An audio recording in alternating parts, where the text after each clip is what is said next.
चलिए अब हम लोग टॉपिक शुरू करते हैं संविधान सभा के विषय में।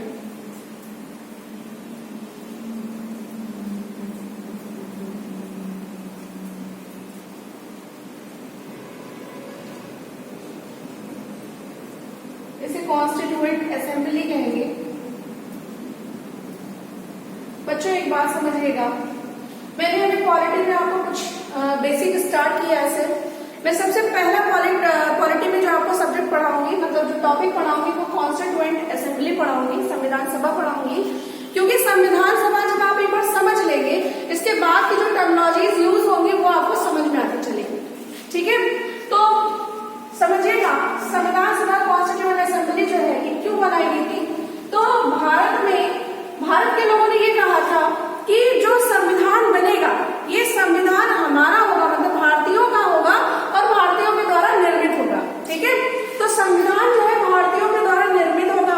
तो संविधान सभा जो है ये बात ब्रिटिशर्स ने भी एक्सेप्ट की कि ठीक है संविधान सभा जो है भारतीयों के द्वारा ही बनाया जाएगा। इसके लिए हम लोग एक मिशन को भेज रहे हैं भारत में। कौन सा मिशन था? तो वो था कैबिनेट मिशन। कौन सा मिशन था? Cabinet mission. तो कैबिनेट मिशन, ये बात है जुलाई 1946 की। देखिए एक चीज और बोलना चाहूंगी कि मैं थोड़ा सा पढ़ाने पे ज्यादा जोर देती हूँ इधर उधर की बात करने की अपेक्षा, क्योंकि मुझे पता है कि आप 20 मिनट निकाल कर अगर ये वीडियो देख रहे हैं तो आपके वो 20 मिनट आपके लिए बहुत कीमती है। तो मैं चाहती हूँ कि 20 मिनट में आप ज्यादा से ज्यादा चीजों को पढ़ सकें। ठीक है, तो कैबिनेट मिशन जुलाई 1946 में आया था भारत में, और आपसे पूछा जाता है कि इसमें कितने सदस्य थे। तो इसमें 3 सदस्य थे। इसमें कितने सदस्य थे? 3 सदस्य थे। कौन कौन थे? Sir Pethick, Lawrence, sir Stafford Cripps, sir AB Alexander.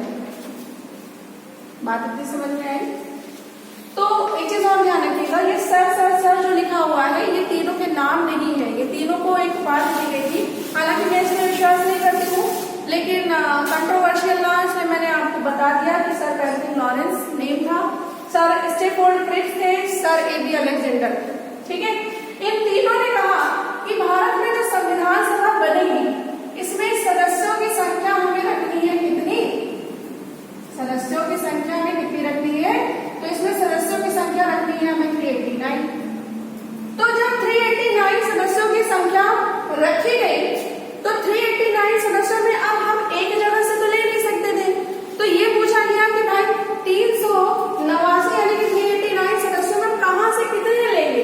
तो इन्होंने कहा कि हम 3 क्षेत्रों से लेंगे। कहां से? 292 यानी 292 में हम लेंगे ब्रिटिश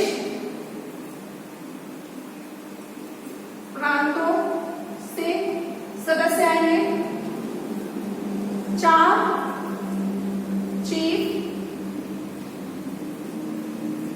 कमिश्नरी क्षेत्रों से होंगे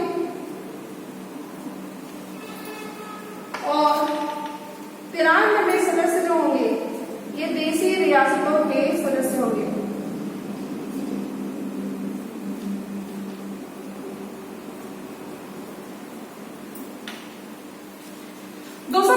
ब्रिटिश प्रांतों के सदस्य कौन है? देखिए 292 ब्रिटिश, 292 ब्रिटिश प्रांतों का मतलब क्या होता है? ब्रिटिश प्रांतों का मतलब होता है भारत के वे राज्य, भारत के वे प्रांत जहां पर ब्रिटिशर्स के अकॉर्डिंग रूल्स रेगुलेशंस चलते थे। ठीक है, इसके बाद में 4 आपके चीफ कमिश्नरी क्षेत्र है। तो 4 चीफ कमिश्नरी क्षेत्रों के सदस्य थे। अब चीफ कमिश्नरी क्षेत्र क्या होती है? देखिए एक तरीके से जैसे हमारी कैपिटल होती है, तो ब्रिटिश प्रांतों में जहां से चीजें कंट्रोल होती थी तो वहां से उन्हें हम लोगों ने चीफ कमिश्नरी क्षेत्रों की संज्ञा दी गई। ठीक, अब इसमें एक इंपॉर्टेंट मारवाड़ पूछा गया है, अजमेर पूछा गया है, तो इनको ध्यान रखिएगा। 93 देशी रियासतों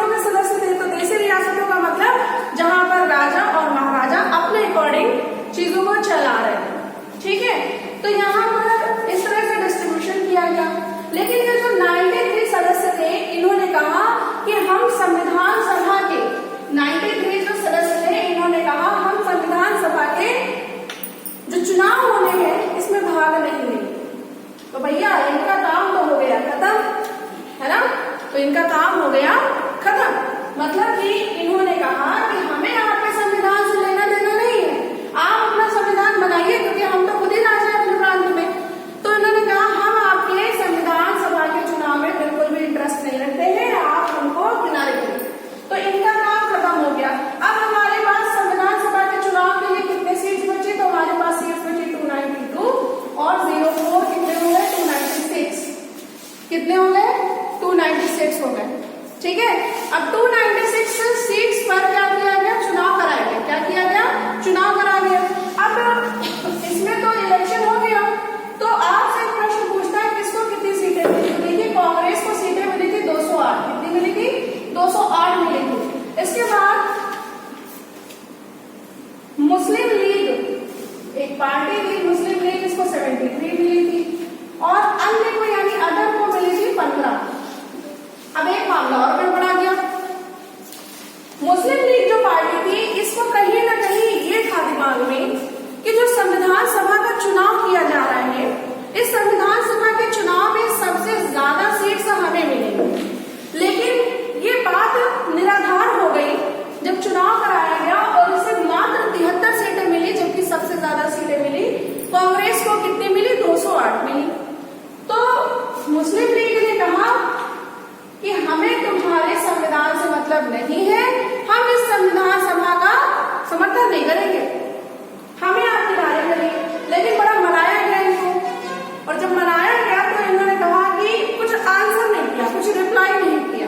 ठीक, तो आपसे प्रश्न पूछा जाता है कि कांग्रेस को कितनी सीटें मिली? 208 मिली। मुस्लिम लीग को कितनी सीटें मिली? 73 और अन्य को 15। ये जितना भी बोर्ड पर लिखा हुआ है, एक एक प्रश्न आपकी परीक्षा में आ चुका है। इसे आपको अच्छे से लिखना है, अच्छे से समझना है। जो चीजें ना समझ में आए WhatsApp message, call, comment box में, वीडियो सेक्शन में आप उसमें कमेंट डाल दीजिएगा।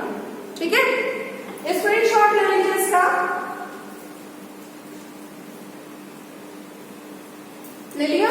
ठीक है, मैं इसे इरेज कर देती हूँ और आप इसको लिख लीजिएगा। चलिए, हो गया ना? ठीक, अब हमारे पास संविधान सभा भी बन गई, इलेक्शन भी हो गया, हमारे संविधान सभा का निर्माण भी हो गया। अब हम लोग चलते बैठक की तरफ। तो संविधान सभा की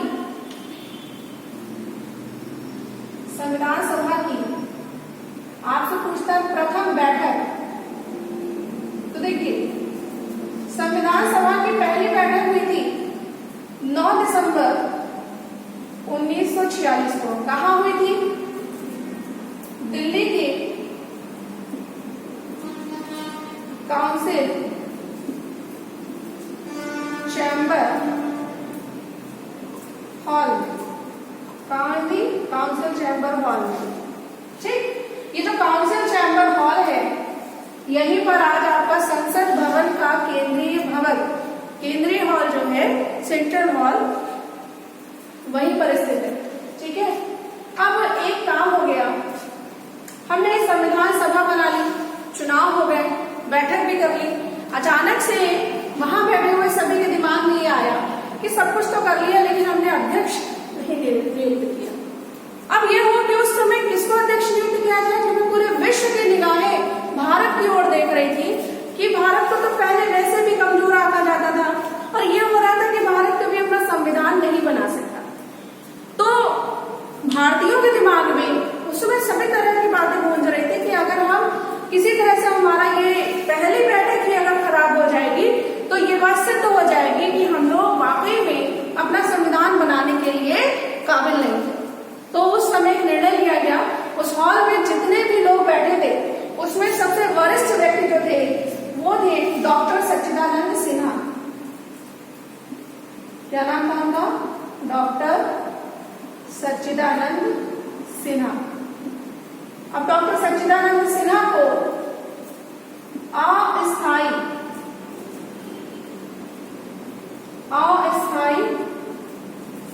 अध्यक्ष बनाया गया। आपसे प्रश्न पूछता है कि संविधान सभा का प्रथम अस्थायी अध्यक्ष किसे नियुक्त किया गया? तो संविधान सभा का अस्थायी अध्यक्ष जो नियुक्त किया गया था वो डॉक्टर सच्चिदानंद सिन्हा को किया गया था। अब इसके बाद में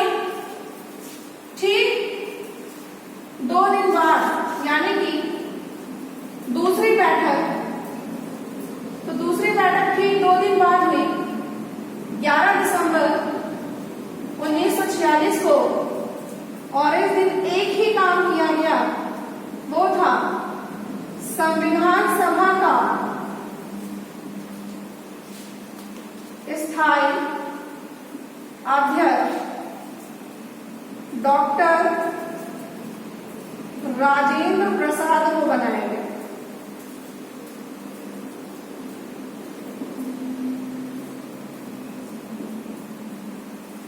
ठीक है, तो आपने देखा पहली बैठक कब हुई थी? 9 दिसंबर 1946 को। कहाँ हुई थी? दिल्ली के काउंसिल चैम्बर हॉल में हुई थी। अस्थायी अध्यक्ष किसे बनाया गया था? डॉक्टर सच्चिदानंद सिन्हा को। दूसरी बैठक कब हुई? 11 दिसंबर 1946 को। संविधान सभा का स्थायी अध्यक्ष किसे नियुक्त किया गया? डॉक्टर राजेंद्र प्रसाद। अब ठीक 2 दिन बाद तीसरी बैठक हुई।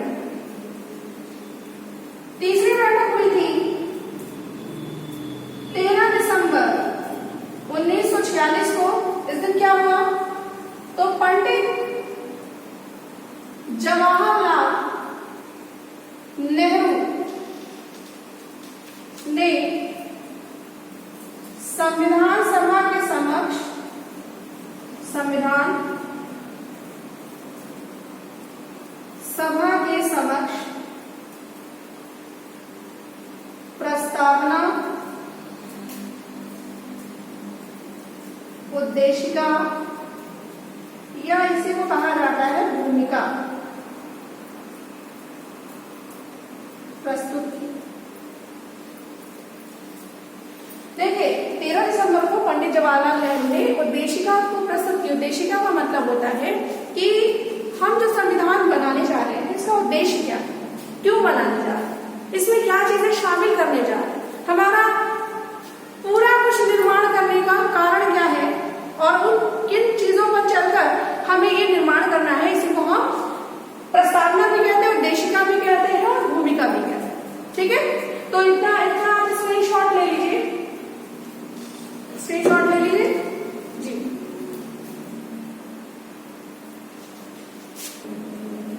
तीसरी बैठक आपने 13 दिसंबर 1946 को देखी। अब यहाँ पर आप महत्वपूर्ण प्रश्न समझिएगा। 13 दिसंबर को बैठक शुरू हुई थी और ये बैठक चली थी 19 दिसंबर तक। कब तक चली थी? 19 दिसंबर तक चली थी। परीक्षा में आपसे प्रश्न ये पूछता है कि जो उद्देशिका प्रस्तुत की गई थी इस पर लगातार कितने दिन तक चर्चा की गई थी? तो इस पर लगातार 7 दिन चर्चा की गई। कितने दिन चर्चा की गई? 7 दिन। आप तुरंत 13 में 7 जोड़ देते हो और 20 आंसर निकाल लेते हैं। आपको पेपर में एक ऑप्शन ये भी देता है 13 से 19 दिसंबर, एक ऑप्शन देता है 13 से 20 दिसंबर। आप 7 को जोड़कर सीधा 20 वाला टिक करते हैं, जबकि आपको पता होना चाहिए कि 13 तारीख भी तो इंक्लूड होगी। तो 13 तारीख से आप 7 दिन जब निकालेंगे 19 तारीख पड़ गई और इतने दिन के बाद फाइनली 22 जनवरी 1947 को उद्देशिका पास की गई।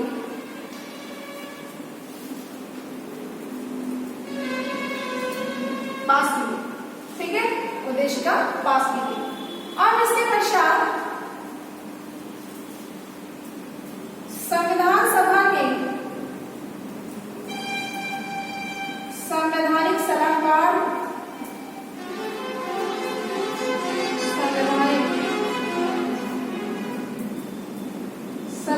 कौन थे? Doctor B.N. राव। इन्होंने एक प्रारूप समिति बनाई। प्रारूप समिति को हम ड्राफ्टिंग कमेटी कहते हैं और इस प्रारूप समिति के अध्यक्ष बनाया किसको? Doctor B.R. अम्बेडकर।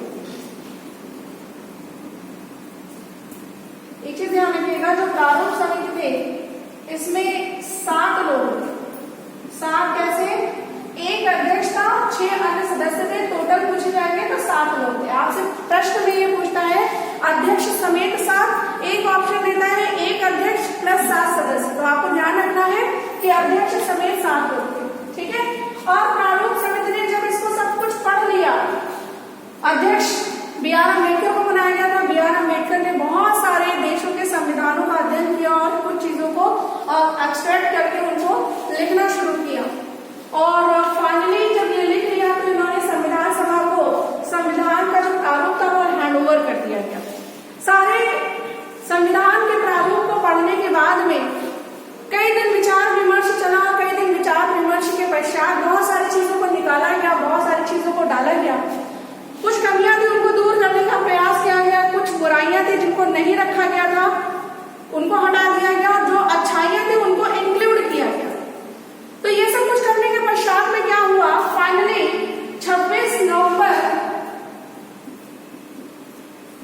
1949 को संविधान को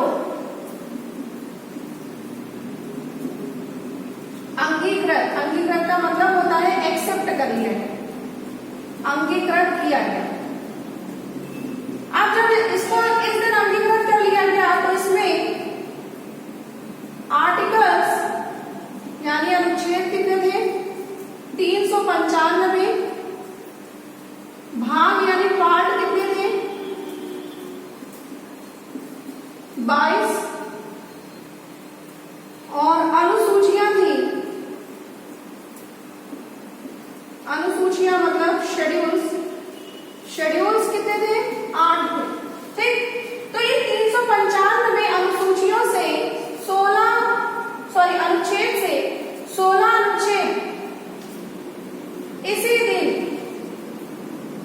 दिन मतलब 26 नवंबर को ही इसी दिन लागू किए गए। अब एक चीज ध्यान रखिएगा, आपसे प्रश्न ये पूछता है कि भारत का संविधान आंशिक रूप से कब लागू हुआ, तो आंशिक रूप से लागू हुआ था 26 नवंबर 1949 को। आंशिक रूप से कब लागू हुआ था, 26 नवंबर 1949 को। ठीक है, पूर्ण रूप से कब लागू हुआ, मैं इधर लिख दे रही हूं, पूर्ण रूप से लागू हुआ 26 जनवरी 1950 को। ठीक, अब एक चीज यहाँ पर कुछ इससे प्रश्न आते हैं वो समझते हैं। ये आपकी जो 26 नवंबर थी ये 11वीं बैठक थी। कौन सी बैठक थी, 11वीं बैठक। आपसे प्रश्न में 12वीं और अंतिम बैठक पूछता है, तो 12वीं और अंतिम बैठक हुई थी 24 जनवरी 1950 को। हस्ताक्षर हुए इसी दिन संविधान पर। ठीक, और आपके देश का संविधान लागू किया गया 26 जनवरी 1950 को। और इसी दिन डॉक्टर राजेंद्र प्रसाद को देश का राष्ट्रपति घोषित किया गया।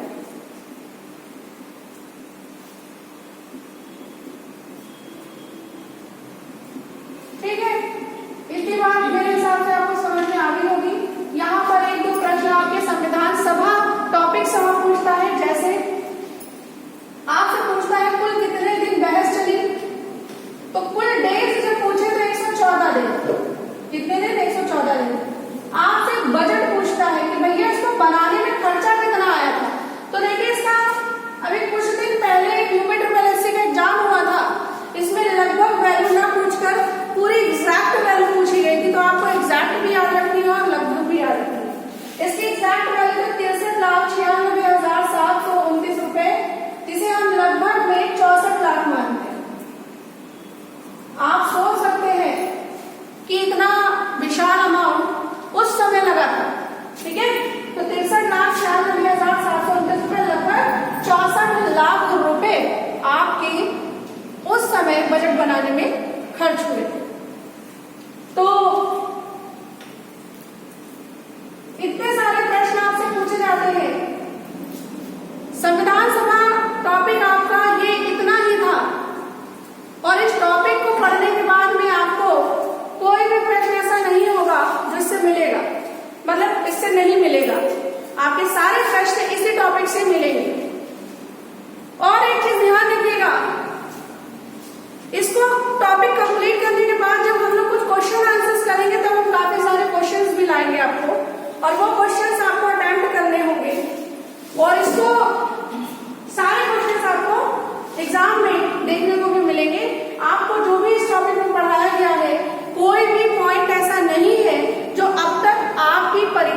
नहीं पूछा गया है। हर एक प्रश्न आपका, हर एक पॉइंट प्रश्नों के रूप में आपके किसी ना किसी एग्जाम में आ चुका है। लेखपाल की परीक्षा आपके लिए एक चुनौती भी है और दृढ़ संकल्प होकर इस चुनौती को स्वीकार करिए और एक्सेप्ट करिए और इसको निरंतर होकर आप अपनी पढ़ाई को बढ़ाए रहिए। मैं श्रुति पांडे आप लोगों से अलविदा लेती हूँ आज के लिए। कल हम एक नए टॉपिक के साथ में आपसे मुलाकात करेंगे और एक चीज और मैं बता दूं, बहुत जल्द ही हम करंट अफेयर्स की क्लासेस भी आपके लिए लेकर आएंगे। ठीक है, तो आप अपनी पढ़ाई को अच्छे से बनाए रहिए और एक रिक्वेस्ट भी हमारी एक्सेप्ट करिएगा कि वीडियो को आप ही लोगों के लिए बनाया जा रहा है, आप लोग इसे सब्सक्राइब जरूर करिए। जब तक आप सब्सक्राइब नहीं करेंगे, जैसे ही वीडियो अपलोड होगा वैसे आपको नोटिफिकेशन आ जाएगा और आप अवेयर रहेंगे कि कब आया है। आप वीडियो को जब देखते हैं तो उस पर आप लाइक जरूर कर दिया करिए और कमेंट्स जरूर और अच्छे कमेंट्स कर दिया करिए, उससे हम लोगों को कहीं ना कहीं मोटिवेशन मिलता है। आपके इस मोटिवेशन के कारण ही हम लोग आपके लिए आगे भी वीडियोस बनाने के लिए मोटिवेट होंगे और आपको इससे लाभ जरूर होगा। मैं 100% गारंटी दे सकती हूँ कि आप प्रश्नों को बहुत अच्छे से हल करने में सक्षम होंगे। ठीक है, तो इसी के साथ अलविदा, कल मुलाकात करते हैं। धन्यवाद, नमस्कार।